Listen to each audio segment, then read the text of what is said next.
Hey guys, welcome back to the next episode of G&A Podcast. I am the writer who decides that we need to keep giving flashbacks to relevant characters, Drooby-Doo. I am the most clever of Goblin champions, Sobroni. Welcome back to the next episode. This week in anime, well, I thoroughly enjoyed it. Oni, not so much, apparently.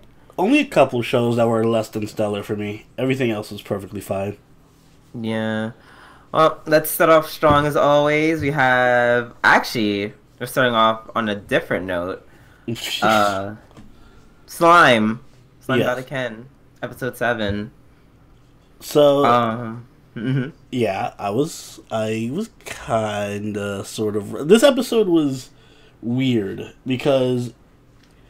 compared to all the other episodes that had good, like, normal pacing, shit just happened in this episode. Like, there was fights out of nowhere. She literally was just like, flashback. She's like, I'm different, bitch. Like, she just went berserk for a reason that is unknown to us.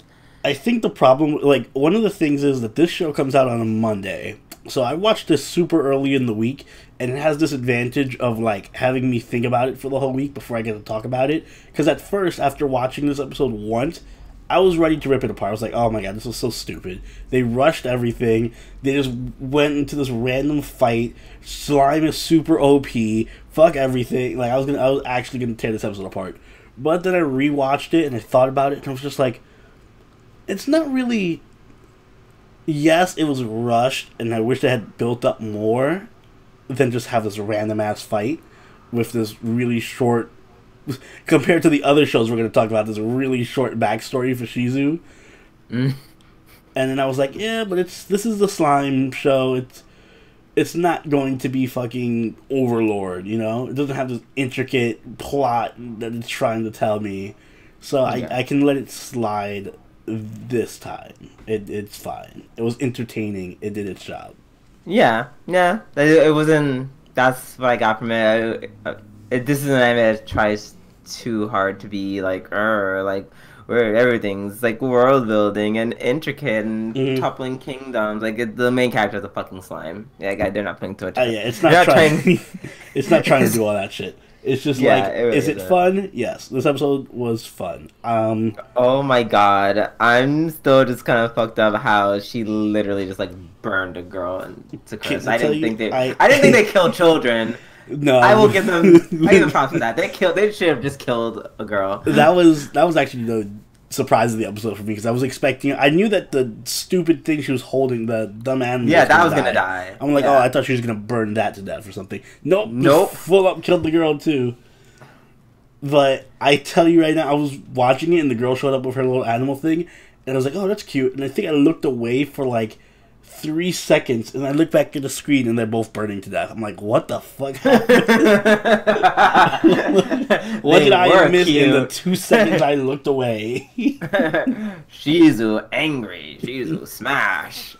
I kind of wish that they actually gave her like maybe half the episode with like her backstory, because it was kind of interesting. It is darker than the series has been before.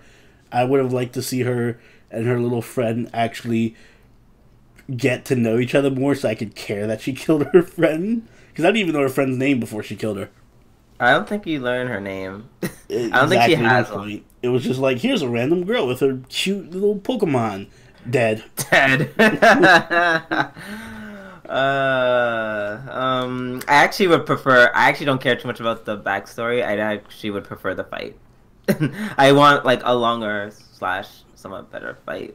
The fight was good. Like I want a better fight. I want a better fight against Ifrit.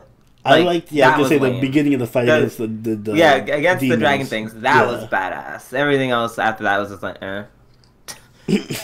Like a little bit of struggle would have been nice. Like, no. like immediately the point where he's like, oh, like I feel like when the computer system, whatever that's inside him, sighed. That's exactly how I felt. Because she's just like, oh yes, you're basically fucking indestructible. Good job. Like, oh, that's in this Yeah. episode You're already. immune Like, to I felt the same fire. way. Yeah, I kind of want him to not have such an easy time with it and not Like, be please, immune to. He's please. literally immune to everything. Come I'm like, on. please don't make slime into a Kirito. That would literally ruin this anime for me so hard because I would just think of Kirito and it would ruin it for me. I'm like, oh, you're just Kirito in slime form. This show, I'm like, oh, this show is amazing, but the slime's Kirito, so I hate it. Yeah, I wouldn't go that far. Kirito's a whole other story. I know, but if you make the slime immune, that's very Kirito-esque. It is. I hate it. I assume that I can't imagine there being any. To me, he feels like Ainz, where it's just going to be like there's no actual threat to him that's ever going to come out of this, because he's like immune to everything. He just took out like a summon. All right, let's see. We're on episode 7. He took out Ifrit, who's like a summon spirit, who's apparently very strong, and he has Veldora, the storm dragon, inside of him. I'm assuming he's not gonna have any threats that are coming up to him anytime soon. So I'm gonna assume all the threats or like all the danger in the show, like all the suspense, is gonna come from like other people being in danger. Yeah, but then again, like Ainz, that's why Ainz doesn't fight as much. Yeah, And I'm okay with that. I'm okay with Ainz not fighting, like almost ever. Like that's fine. If everyone else fights but him, I'm cool with that. yeah. And I think that Shizu is probably still like the main like she's gonna be the one who's gonna be in danger, and it's gonna be like all the suspense is gonna be like, oh, Shizu's gonna die or something. Yeah, especially now that she doesn't have Ifrit, I feel like that's like I literally just went over this. Before the heroine or female character joins your party, she has to be super fucking strong, and the moment she joins your party, you did just say that before. Nurse. I literally said that over this weekend. By the way, this is like literally post anime NYC. Oh yeah, we're tired as fuck. Yeah, I literally said that, and I said I really dislike that, and they're gonna do it with her because now they took out her fire spirit. So my defenseless. My guess is that as soon as she wakes up or whatever, she's gonna be transported back to her original world, or like Japan or something, or she's gonna die, because I'm assuming that it was important to have the fire spirit inside of her. No, because she's like I said, she's on the cover. She's gonna stay around. I'm still I'm still on this whole something's gonna happen thing. Well, I guess we'll find out next week. Until then, let's move on to Golden Kamui. Yes. To episode 6. Speaking of flashbacks, this is one of the 2 episodes I was kind of like not a fan of. I liked that we got some backstory for what's his name? Matagi. Yeah, but he's AKA Wolf Guy. Yeah, but it didn't need to be the whole episode. I'm not. Yeah, it could have been like whole episode. Pieces, like, it's a pet peeve for me. Like whole episode flashbacks in the middle of important story arcs or just story arcs in general piss me off. Because it's just like this could have been placed anywhere else in the entire timeline of the show, and you chose to put it here. I don't know. And take up a whole episode for it. Could you imagine if it was like episode 1? I'd be like, oh god, no. I'd be like, oh god, we're fucked. I still like him as a character, and it added more to his character. I'm like, oh, that's kind of cool. He's at least now he has like a motive, and he has like he's easier to relate to, because to me he was always like the calm and cool collected guy, so I didn't see him as like the vengeance type. Yeah, I didn't know he's the Sasuke of the series. Mm-hmm. Also, it sucks. Like, oh yes, my sister died, then my mother died. And then I'm about to kill this guy, and then he's like, oh, he actually turned out to be a good person this entire time. And it literally saved my life. Shit sucks. Yeah, that's kind of Matagi's life in a nutshell. Like, it hasn't improved since, like, we've seen him from, like, season 1. Mm-hmm. But if you were to ask me, would I rather have... Like, if this episode was split, like, the first half was his backstory, and the second half was, like, his actual adventuring with the with the fox girl and the little kid. Been perfectly great episode. Would have been a great episode. Yeah. For me, it's not. I will say this episode wasn't as great as normal Golden Kamui expectations, but I will say that what saved it was the plot. Like, the plot twist at the end saved it. If it was just like generic, like, because I wouldn't have never thought of fucking smallpox, like, and like that was smallpox also really random. It was really random, but it's also like makes perfect sense. Like, they're in an era where they don't have a cure for smallpox. Like, antibiotics, or at least the kind that can cure smallpox, hasn't been, you know, passed around in Japan. I'm not sure if they created a vaccine for it. I know they did polio in the 40s or 50s. But even if they had a vaccine, it would still be believable because it's like a village in the mountains in the middle of nowhere or whatever. So. Exactly. So it's not like they can get this medicine to save her. So, you know, that was like a very thorough, well done, like, plot twist. So I'm like, okay, you get the pass. I give you a pass. That's fine. Like, it stops you from being a really shitty episode. And now you're just like, okay, it's alright. Yeah, I kind of wanted to see more of the current stuff that's going on, but I'll also give it a pass just because it's, first off, it's Golden Kamui. So even this episode, which for me is the weakest of the season, is still good. It's still a good episode. It's still a good episode, exactly. Yeah. Like, it was still a good episode. We just have, at this point, we just have, like, a higher expectation. The bar is just set super high, so it's like, ugh, this was just above average. Ugh. Exactly, yeah, right? Like, it was just a pretty good episode. Fuck. It wasn't episode of the week. Shit. So, might as well be 0 out of 10. If we can complain about the episode just being good, you know the series is amazing. Yeah, watch it. Yes.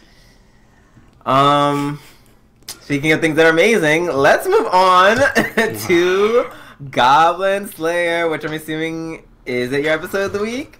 It is not my episode of the week. It is definitely mine.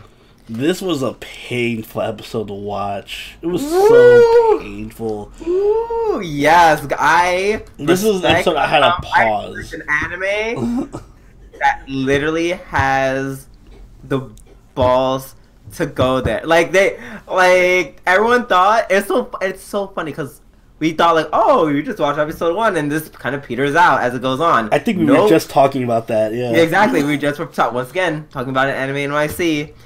And yeah, they just so that's not what happened this episode. Yeah, I had to pause this episode like 3 or 4 times because I was just like, ugh, pause, look away, get up, do something, come back. Because, really? Yes, because I'm sorry, I do not like to see my favorite character almost get raped by goblins. She was fine. She was getting her clothes torn off. I was like, well, here we go. I was fully expecting she was going to get raped and killed. The stupid. No, I'm not gonna lie. That made, like, it's one thing if you see that in the first episode and you're just like, oh, that sucks for that girl. But, like, the elf girl, like, you've been with her. And I was just like, all the gears were clicking in my head. I'm like, oh no, they paid too much screen time to her. Like, she had the whole first half of this episode, she had too many lines. I was like, oh, she had too many lines. She's gonna die. This is a bad sign. It's a bad omen. And then stupid priestess, I actually was happy when she got bit because she was not doing shit, and she was letting my elf get raped. So what? She was scared. A Goblin Slayer got fucked. I'm like, oh, this bitch. Just keep the protection up. You had one job. Yeah, literally one job. All right, you have like 3 or 4 spells. You can only use them 4 times. Get it done right. No need to fucking freak out because Goblin Slayer got hit. So yeah, I like it because it wasn't just like we're just, being badasses and da-da-da. No. Yeah, no, you make one mistake. Think about it. All they did was make one mistake of walking into the wrong room, and then they almost all died. Because it really feels like a real dungeon crawler, D&D type of darkest dungeon scenario. Yeah, that bite out of the priestess. First of all, I had to watch it twice because at first I thought he just licked her, but then I saw the blood coming out everywhere. I'm like, okay, I think he did more than lick her. I need to see this again. Also, the faces were perfect at conveying. Yep. Like the fear, because seeing the priestess like eyes bulge out and then like her screaming, I was fully like, and like and she was like, when it wasn't just like like I don't know. I feel like there's like some animes where like the girls like getting fucked up and she's like screaming, and there was like this. No. This was like next level. Like they must have recorded that line like, all right, I want you to scream. No, scream. And then like somebody busts through the door with like a chainsaw.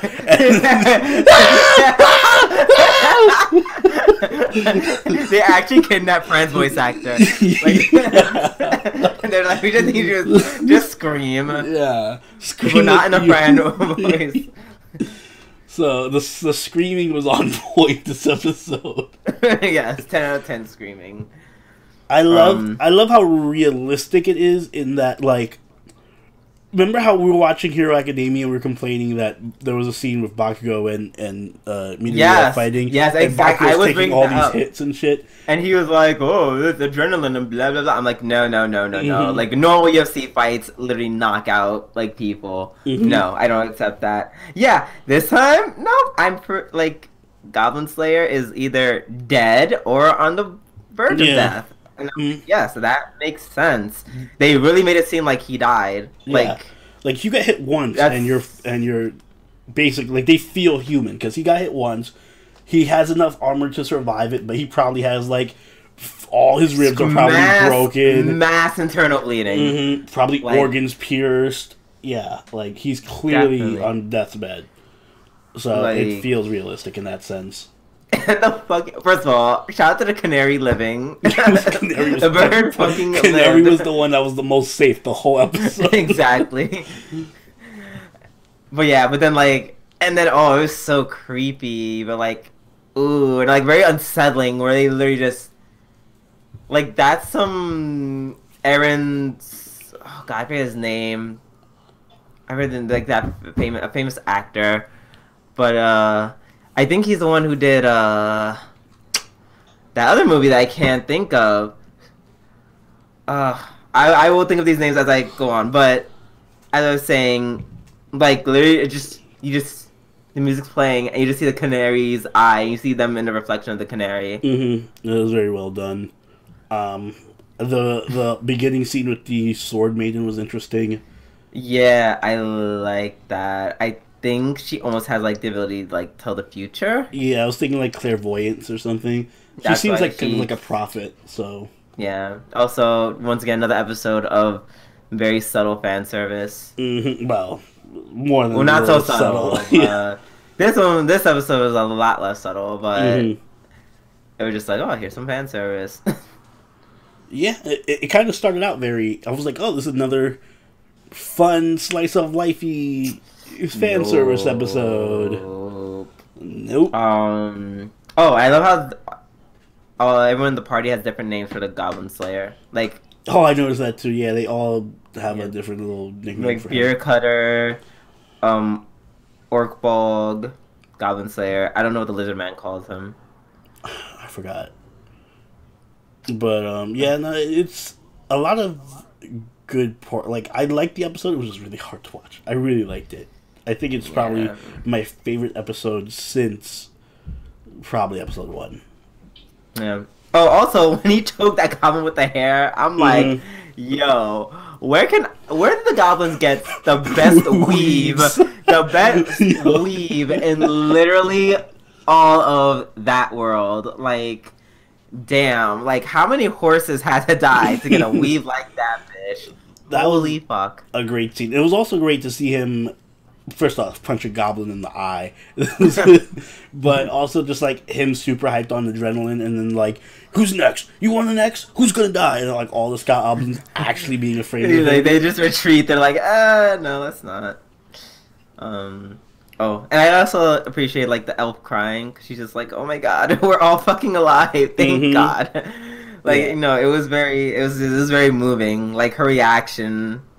Yeah, this show has me scared. Now I'm legitimately afraid to see who. That's why that's my episode of the week. Like I like it really, like that blanket of safety that we thought we had is no longer there. Like we thought like, oh, everything's gonna be fine because he's there and like plot armor and yada yada. We don't even know. We literally don't even know if he's alive. That's what I wanted to mention. How dope would it be? Like amazing if I know it's not gonna happen. But yeah, if he died, and then the priestess became the Goblin Slayer, and it was just like a V for Vendetta thing where it's like she becomes his successor and becomes the Goblin Slayer, that'd be amazing. Just saying. That would be amazing. That would be the plot twist. Like changing my class, leaving the church. And then she would have her motivation for hunting the goblins. Like, I failed to save my man, and now I'm taking his spot and killing all these goblins and shit. He's trained me. Yeah, but she's like different. Like she's like I'm still nicer and yada yada. And then she would have her own magic still. Maybe I don't know. That'd be dope. Yeah, maybe I should write Goblin Slayer. We should write a lot of things. Yes, but you know what had great writing this week? Zombieland Saga episode 7, which is my episode of the week. Not a bad, it was also a top contender for me. This episode for me had everything. I think it's up there with the first 2 episodes for me because it wasn't as funny as the first 2 episodes. It wasn't. It was so much, wholesome. Yeah, it had so much everything else going for it. Like we got to see characters actually being endearing, like Kotaro. When he was meeting Kotaro, yeah, that was a great scene. That was an amazing like monologue. Also, and then in very good writing, as he wraps it up, he's like, "Oh, and also fix the door." He just walks out. I'm like, yes, it ends on a funny note. It had that. It had the good serious ones. It had the good funny moments still with like Junko getting hit by the car. That was. I was like, I'm having deja vu. The scene with Tae and Saki was super cute. Like, oh my god, that's so funny. We're just trying to talk. Oh my, could you imagine? Oh my god, I'm calling it now, even though it's not gonna happen. Tae at the very end regains her ability to like know where she is and like just saves everyone with her singing or whatever. Oh, that'd be awesome. Like they're all just like stuck or something and she just takes the mic and breaks out in song. Oh, that'd be so great.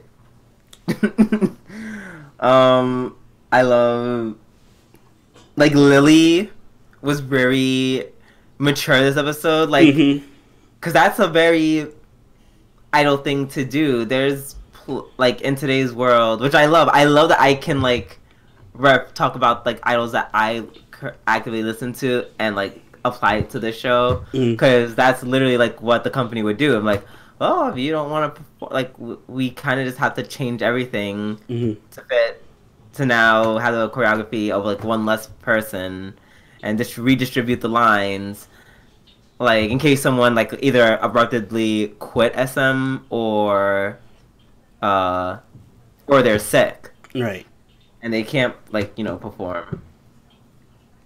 So yeah, I just thought that was really, really cool. Speaking of idol things, shout out to Tae. Dude, I'm not sure if you noticed even in the CGI, she's half the time. First of all, their choreography, like the way they set up their formations, like she's literally just off to the side doing her own thing. Yeah, she's always doing her own little thing. And then, like, towards, like, the end, she's literally just stumbling in the back. Like, you're walking in CGI, just stumbling. I'm like, what the fuck? So I'm glad they still, like, evolve her. Like, even they do little things with her like that, even in the performance. Like, that just makes this episode, like she still has her personality. And exactly. Speaking of which, the whole scene with Kotaro had a bunch of good lines. I loved that his solution to it was Junko being, don't change. That's just like your character now. Which essentially be like you're just the bitch character. Be the snobby character. And his line of you're not a robot, you're a zombie. basically with his whole like, just do your own thing. You don't have to be like this perfect image of what we need for the industry and what we manufacture for your image. You just have your own image and you stick with it. So he actually had some good advice that I hadn't even considered. Although TBH in today's idol society, that actually wouldn't fly, and she'd probably be out on her ass. Yeah, but I think that was kind of the point of it. Like, he's a different type of producer than the normal idol producer would be. Yeah, like the normal idol producer would be like, listen, you conform to this standard or we're kicking your ass out. And he was like, yeah, you're not a robot. You do your own thing. Yeah. And come if you want, but just make sure you fix the door. Just make sure you fix the door. I don't know if you caught it. Oh, okay, go. Wait, no, what were you going to say? I don't know if you caught it, but at the very end, first off, the whole ending sequence with the lightning. Oh my god, yeah. Best part of the episode. I'm like, really? They get struck by lightning and then they can do auto-tune? That's why this is my episode of the week, because this is if there was any way you could possibly make it so that they can make fun of auto-tune and Vocaloids and shit, that was perfect. We got struck by lightning and now we have auto-tune. You can do like Vocaloid music. Beautiful. And also, I don't know if you noticed, at one point while they were doing the ending song, they had the lightning. They were shooting lightning from their hands and light beams and shit. I'm like, what? I was like, what? Like, force lightning people. Like beams of light were shooting out of their fingers. I'm like, alright. Everyone's just like, alright, we'll roll with it. Lightning just struck the stage and they're all glowing with auto-tune and shooting light out of their hands. But we'll deal with it. It's all part of the show. I love how they're the only ones who get the Love Live CGI. Literally the group before had none of it whatsoever. Perfectly fine. The moment they start off, immediately switches to CGI. It made me think that, is this intentional or something? Because yes, no, that's absolutely intentional. There's no... It's not like, oh, well, we don't have enough budget. We don't have enough budget to do both of these, so we'll just do it for like the main... No, they were like, nah. It's definitely... Remember, they're making fun of Love Line at this point. Yeah, I was like, oh, look, you got rid of the CGI. Oh, no. It just didn't... No, it's back. Iron Throw group. So, there were so many layers to this episode. It was so... like, everything about it was just fun. Even I had some good... Like, I liked her attitude. Oh, that's her name. Yes. Okay. Like, her trying to overwork herself was great. Yeah, I thought I in my notes I called her Ami because I knew it had the letters AI in it. I just didn't think it was just I. I also like when Junko was the one who ends up saving Ami, which I predicted it. Doesn't make it any less like good. Yeah, like it was a predictable thing. I like their synergy. I like their relationship. I always like Junko and I because they were both like, oh, we're idols and we're professionals, so we're not gonna be all like about everything. And then it boils into this conflict over time. Like, yeah, I really like their relationship. I was gonna say the drama sometimes that they have is like annoying to me, but overall I like the relationship. They have a what relationship? Sorry. I said sometimes the drama that they have is annoying since everyone else doesn't seem to bring any drama to the show. It's just those two. So that gets a bit annoying, but overall I do like their relationship. Yeah. Also, I like that they were the center instead of Sakura, because like no shade to Sakura, but I'm like, you were just like literally a girl before you died. She did get flashbacks though this episode, which was interesting. Yeah, it's her getting hit. That is interesting. Kind of makes me think if the producer was one who ran her over. Dun dun dun. Is he responsible for killing everyone? What? Maybe. That'd be crazy. Almost as crazy as our next anime, which is Aru Majitsu no Index 3, episode 7. I was able to follow this episode. So, episode of the week, no. It was easier to understand than most of the other episodes. I really miss Index and Toma together. They're actually fucking they're hysterical. really funny together. Holy fuck. It's a shame Index doesn't have any screen time. Right? I'm like, this way, I actually enjoyed them so much. Mm-hmm. And yeah, with what's her face? With Itsuwa is like my new favorite character. I'm sorry. Itsuwa is canon best girl at this point, I think. Like, I understand, but I also don't understand. She's just so perfect. Like, she's cute, like, exactly. loving, adorable, strong. She cooks. She's perfect. Exactly. Like, best actual wife material in the show. Sorry. Yeah, she actually is. Okay, yes, in that sense. In the strict being a wife. Yeah. Like, she would be the best wife. You can like your Misaka or whatever, but... Wow, you just threw Misaka aside. Sorry. Misaka's still cute, but she's not Itsuwa. Misaka, I wish... Speaking of which, I wish Misaka would get more lines than just, like, her just popping up, saying, "Oh, he has amnesia? I'm mad lightning," and that's it. I feel like Misaka's really underused in this season. Maybe she's like she's like almost turning like a meme. Like, yeah, she's just like a side meme character that just pops up to give like a line or two about. Like, it's kind of almost exposition, but it's just random, and then she just disappears. She doesn't have any major role this season at all. Which makes me think about, like, maybe, did she ever? Was it just that one arc? And she's just thinking literally about the third strongest person in all of Academy City. Wow, and she doesn't do anything. He just gets cameos and just leaves. She just always happens to be where Toma is for one reason or another, somehow, but not when it matters, not when he's in a fight. I hope... You know what I think's gonna... No, that's not gonna happen because the fight's already over. You know what would have been cool if she would have showed up during the... When that... The Aqua fight? Dude. Yeah. Yes, because she was there! I know. Oh wait, no, she passed out. Damn. But that's what I mean. She's recovered. She's only there. She's only there when it doesn't matter. When Toma's fighting someone, she's not there. When he's like at a random hot spring or on, she's there, yelling and ready to attack him. Like, well, he doesn't need any help getting attacked because Aqua fucked him up good and proper. I love how he's like, you have a date aside and just throws him in the ocean. I'm like, if he doesn't drown first? Yeah, nice job. Because they didn't even like fish him out by the end. Like he's still in the water as far as we're concerned. Every time they mention Aqua, I instantly just think of Kingdom Hearts because he does kind of look like a Kingdom Hearts character. He really does. Hearts character. And I'm trying to not get triggered by it. But I'm kind of like, this is the same setup as the last arc with Toma in it, which is fine, I guess.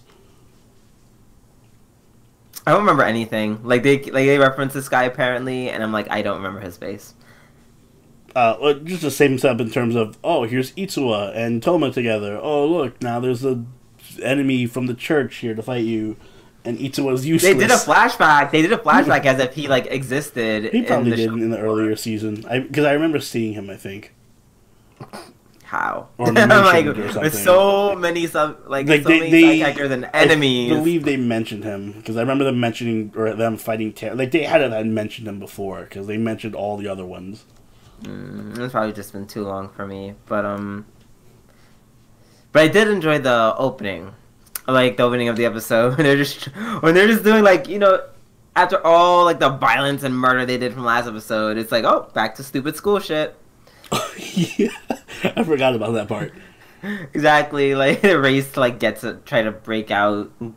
I feel so bad for them because they're not even trying to like cut class or anything. They're like, we literally just want to go somewhere so we can eat food and not starve.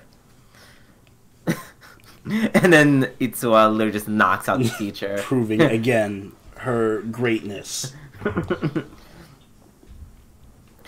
yeah. No, this is a really solid episode. Like, I feel like Tuaru is now just, like, on an upward climb of, like, in terms of, like, enjoyment. Mm-hmm. Like, I just find myself enjoying it more and more and more. So, yeah.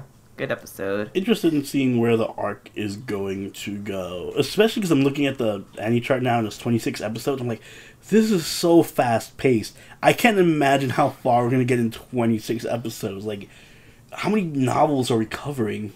Like, literally, we literally just, like, finished, like, a terrorist arc for all intended purposes. Like, that could have been, like, a season finale. We're on episode 7, and this is the start of the 3rd arc. We've had 2 arcs within the last... Oh, God, you're right. 6 episodes, so... Woo! Exhausted. But you know what is not as exhausting? What? Dakaretai. And you better not disagree, or else I'm gonna kill you. Wasn't exhausting. Yeah. No... This was the 2nd episode where it was just a long flashback. And as I told Oni earlier before we started the podcast, I disagree in, like, it being a bad episode or not being a good episode because it's a flashback. Because this is a flashback revolving around, like, the main character, which gives insight to, like, the dynamic between the two. Which, I don't know, to me, if this anime is all about their relationship, and this flashback provides insight into said relationship, especially from a point of view that we almost never see, which is Junta's, then, you know, I'm okay with it. I think my problem with this episode is, so, for Golden Kamui, it was more so like, oh, here's a flashback that takes a whole episode up in the middle of an arc that... like, is more serious. I care more about the arc than I do about this guy's flashback. But in this case, it wasn't in the middle of the arc. It was my problem with it is I kind of wish this was the 1st episode or maybe the 2nd episode, but it kind of functions better as the 1st episode than the actual 1st episode. I get what you mean. First of all, that's not fair. That's not fair because any episode functions as a first. But that's also, not saying much. I did not get the impression that they knew each other. I was kind of confused for like the first few minutes because it was like, I swear to God, the 1st episode was kind of make it out to be like Junta and Saigo's first meeting. But see, that's why I really like this episode because once again. Whose view was it from? It was from Saijo's. Okay, but was he he just completely forgot that he had this whole interaction with Junta prior to their meeting in the 1st episode? Because, well, I wouldn't go as far as saying, like, oh, I don't know who this guy is. It's more like, okay, I did a movie with an actor like I do all the fucking time. And at this point, he was, like, nobody. Like... So, yeah, he wouldn't remember him, which is, like, my whole point. Like, I love... Like, it's exactly. Like, you were so confused because this is a totally different perspective. I feel like he would still remember him. I don't know. That's just... Either way, the episode itself was fine. Like, I just didn't like it was a flashback episode where it kind of confused me because it was like... Oh, yeah, they had this reaction, not relationship, but they had a working history before... And there was all this sexual tension between them before their whole first. I mean, I kind of figured they had some kind of interaction. Like, he doesn't just go all yandere for no fucking reason. Like, oh, I saw him in a magazine. I love you. Oh, like I assume they like met before. Like, I don't know. That just seemed like the logical conclusion for me. I like. But yeah, like I said, one thing's pluses. Yeah, I already went over how I liked how they captured Saijo from Junta's point of view. They made him very badass, like like very cool, which is not how he's depicted really in these last couple episodes. That water accident scene where Junta protects him, that was actually kind of hot. I'm not gonna lie. Oh, and then I'm just like, can we talk about, like, the slapping of the hand? Like, I'm like, you slapped his hand so hard it bruised? That... what? Like, wait, what? The world champion of the slapping game or something. No, it's better at hand slaps than me. Slap. Oh, God, my... You broke my arm! He broke my arm. Slaps me in my hand, but he broke my arm. That's how hard the force was. Oh god. One thing I didn't like, you say they made him look badly and or badass and manly, but they do to a certain point. But any scene where they want to have the sexual tension, they will quickly switch up to making him look super feminine. And weak and like demure, and I'm like, all right, that's like the contrast in character is kind of stark. I agree. That's one of the things that I dislike about Shonen Ai. Like that's the very big critique I have. It's a very stereotypical for characters, especially like when they're being intimate. Like as I've said like multiple times, like of course the top is more sexually aggressive and all pouncing and usually dominates the relationship, and like the bottom is, you know, as you said, the more demure, the more shy, the more, you know. So then this brings up a question I kind of have that kind of branches off. So would you say that the main demographic for this show, and like maybe most Shonen Ai in general, is women? Yes. Or gay people. All right. So no, it's women. It's definitely women. No, I'm pretty sure I've mentioned this like in a few episodes before, like, which is one of the reasons what, like, the biggest problem I had with episode 1 is like, and I'm like, this depiction is definitely like from a woman's point of view. This is not from like this is not from a gay man's point of view at all. Like 90% of gay men, like, unless Ryan Murphy wrote this shit. that's like the only way this would make sense. If Ryan Murphy wrote this, any other gay would be like, no. Yeah, like this is what women like to watch. This is not like, this is the main demographic. The main demographic for like, you know, BL and yaoi and stuff is definitely girls, 100%. Which I'm like, it's fine. Like, I just wish you would not like stereotype us so hard. Because I'm like, this is kind of crazy. It's actually interesting to mention it because I saw like it. Because I was talking about. Well, I wasn't talking about this. I was listening to a panel about this on what day was it? Yesterday. We were just talking about like, you know, LGBT anime representation and so on and so forth. But yeah.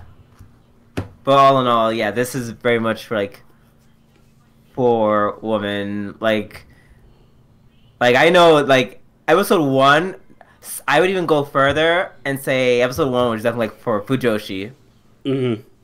Like that is Fujoshi territory in a nutshell. Like when it gets uncomfortable for the gay men, that's Fujoshi territory.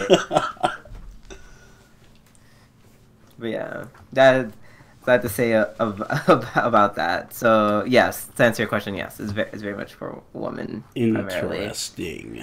Interesting. I feel like I said this before though. You did for like different reasons. My main thing is like, if you are, I don't know, if I was gay and I was watching the show, I would probably not be so interested in them overly feminizing the characters, or like. Because Sidra looks better than half the girls, like more feminine than the females on the show. So, I mean, I'm still stuck on their chins, but but yeah, I don't know. I'm okay with finding the guys pretty. It's just like when you make the bottom super pretty and super, like, I don't know. It's just like I said, it's not a real representation of like how gay people are. Right. At least not all gay people. Like this is like stereotypes the genre, which is normally happens when it comes to like LGBT like anime. Like they literally love to stick to their stuff, like to what they quote unquote know. Yeah. But wait, is this the last one? Wait, nope, okay. We still have one. Okay, we have one more. Lewd show. One, I just wanted to know because I was just like, I just want to end this on like one more note. Primary note being like I understand how Junta grew to love him. Like I can, like this episode was relatable. That's why I like it. Yeah, it did add way more. Like, yeah, I get where he's coming from. I understand it a lot Exactly. better. Like you see someone and you think they're so cool, but then you get to see like the other side of them, and I don't know. You get, I don't want to say access, but like basically you get to have intimate moments that you didn't think you would have with him, and he's like really cool in his way, and you know, and he tries to help you as an actor, like. You know, despite how Sidro was in the first episode, he was actually he was really cool in this episode. He was really cool. Yeah. So, you know, it makes sense why Junta grew to love him, and now we know that because it's like from his point of view or from his perspective, he just sees all the times that he tried to help him. Yeah. So forth. So also his life was very empty as shit. He literally just like, so whatever, everything's whatever. Just gonna work and be beautiful forever. Woe is me. Yeah, I'm the misery of being a beautiful person. God, being a model hasn't given me any happiness. I guess I might as well try acting. But yeah. For me, it was a good episode. But yes, next episode, by all means, get back to the plot. Yes. No, we're gonna get a flashback from Saigo's point of view. From the plot, and get back to the plot, and get back to the present. Alright. With that said, let's move on to our last show this week, which is Senran Kagura. I have almost no notes for this. Episode 6. You don't... I literally have 3 lines. And that was me trying, I feel like. Really? I feel like this episode was, more so than the other episodes, it was a legit episode. Like, no, you're right. Plot. You are right. There was a plot. There's very little nudity compared to the other episodes. Mm-hmm. A lot of referencing to Yumi's grandpa. Mm-hmm.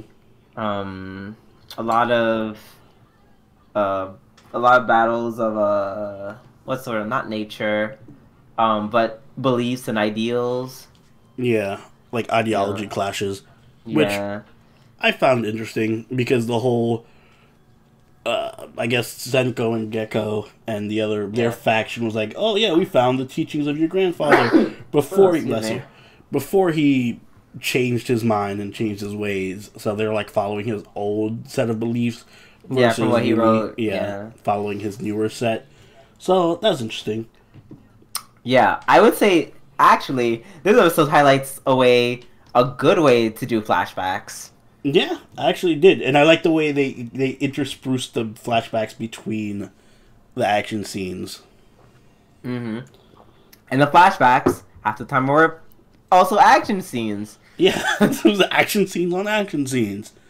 Yeah, so just like, there's lots of fighting this episode. Mm-hmm. I did like that there was a B plot to the episode with them trying to, the other schools trying to save the Hanzo Academy girls and coming up with this strategy and all of that. And apparently there's like this super demon guarding them, so that's going to be another fight, I'm guessing, next week. I want to give a special shout out to Riona. Yes. The glue that keeps the team together. That was so fucking stupid, by the way. It was a funny scene. It was like, you stopped the team. You single-handedly stopped the team from all of us from breaking up and just going our separate ways forever. And I'm like, really? She does, though. She kind of does keep them together by being an idiot. I was like, more scenes of her getting beaten up, please. Oh, there's plenty of that. I know there's plenty of that. Just not enough this episode. I wanted more. I'm used to a certain way. She's one of my favorites, so I'm all for scenes of Riona getting beaten up. Yes, we love it. She loves it. It's a win-win. Why not? It's a win-win situation. I'm kind of liking Yumi a bit more. Like, prior to this season, I didn't care about her. Like, I was indifferent towards her, and I know a lot of people hate her. So, I'm liking her a little bit more. Hate her? That's extreme. I'm let me guess. They hate her because she's, like, more or less just boring. She's boring, and she's also, like, a main character along with Asuka, as opposed to, like, the other schools having more interesting characters. Yeah, well, there are more interesting characters, but she has more substance. Like, yeah, that's why I kind of don't mind her. Like, she's growing on me because she has more substance this episode. Like, she has more of a backstory. Like, she deserves to be in the limelight because she has more depth to her character than... As much as I love Yona, she has more depth to her character than someone like Ryona does. Homura has some depth, but... Then, like... Has some what? I was going to say she has more depth to her character than someone like Ryona does. So I can understand why she is the main character alongside Asuka. Yeah. Agreed. Yeah. Like, they did a really good job of, like, literally showing how Genko and Senko, especially Genko, like, how she literally, like, mirrored Yumi so much. Mm-hmm. Like, they did a really good job of that. I'm kind of surprised they just lost so easily this time around. Oh, they...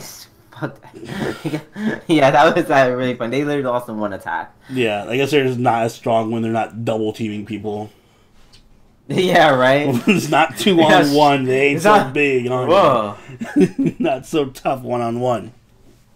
I mean, but to be fair, they also beat, like, the rest of the other girls from Moscow school. They've like, never shown how they did that. I'm assuming they did some kind of bullshit to win. Probably. Beat them up before they could transform.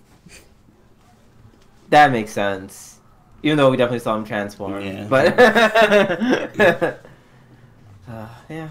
It was a good episode. It was. I'm happy they had some fighting in it, too. I love the scene, like, when the grandpa interferes, and they just all start crying. Everyone just, like, crying.